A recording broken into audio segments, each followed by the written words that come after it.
Baka may reaction po ang palasyo dun sa pagkakaaresto kay Franco Mabanta, PGMN founder, kaugnay dito po sa extortion case sa dating speaker. Ang nais naman po ng Pangulo sa lahat ng pagkakataon, managot ang dapat na managot. Kung mayroon po silang dapat na panagutan, kung mayroon po silang ginawang krimen, dapat lamang po nilang itong panagutan. Pero definitely, kailangan po ng due process sa lahat ng bagay. Follow up po, kilala po ba siya ng kilala po ba siya ng Pangulo dahil sinasabing may papel daw tong si Mabanta dun sa online political campaigns noon na sumusuporta kay Pangulong Marcos?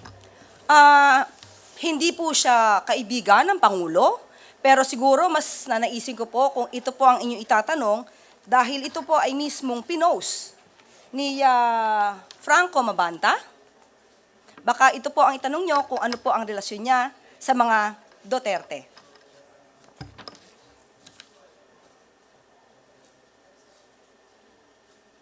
Nandiyan pa nga po si Harry Roque.